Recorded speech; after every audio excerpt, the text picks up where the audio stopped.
想象一下，如果火星不再是那颗干燥、荒凉的红色星球，而是一个充满生命、适宜居住的家园呢？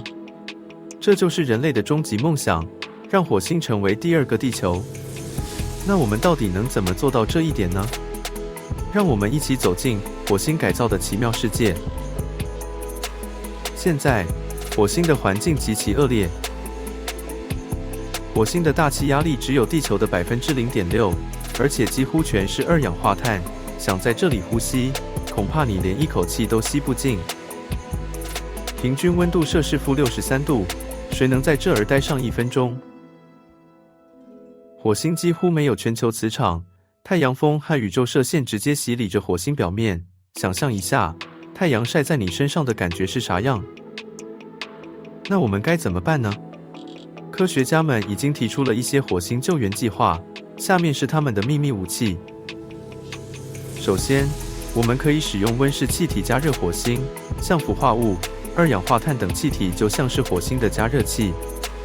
只要我们释放它们，让火星的大气层变得更厚，温度就能逐步升高，从冰窖到温暖宜居，一步步实现。这就像给火星穿上了一件厚厚的外套。如果想让火星更快升温，我们还可以用一些超级温室气体，比如氨和甲烷。这些气体能加速温室效应，并进一步提高火星的温度。科学家甚至建议，我们可以让小行星撞击火星，释放这些气体，快点把火星变暖。撞击火星，听起来是不是有点刺激？接下来，让我们看看火星放大镜。没错，科学家想在火星轨道上放置巨型反射镜，把更多的太阳光引导到火星表面。想象一下，就像是给火星装上了一个巨大的太阳灯泡，瞬间温暖火星的冰冷大地。想让火星吸收更多的热量，那就得让它穿上深色衣服。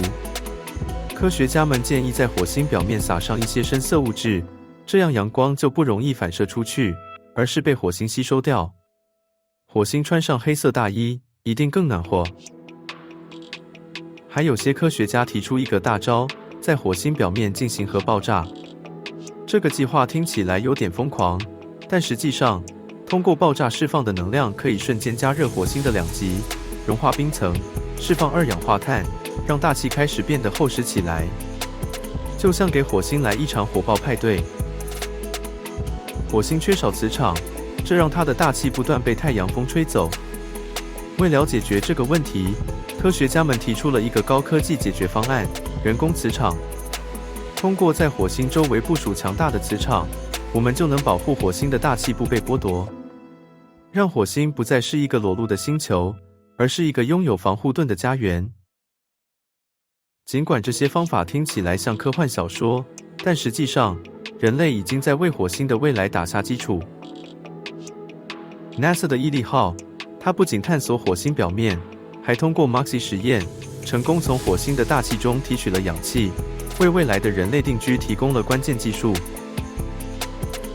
SpaceX 的星舰，伊隆·马斯克的 SpaceX 提出了通过星舰将人类送上火星的计划，推动火星殖民的进程。中国的天问1号，天问1号探测器成功着陆火星，进行多项探测任务，为我们更好地了解火星做出了贡献。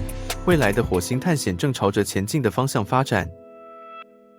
火星改造的梦想也许不再遥远，未来的我们或许能在这颗红色星球上建立新的家园。也许在某一天，火星不仅是我们的探索目标，它将是我们的第二个家。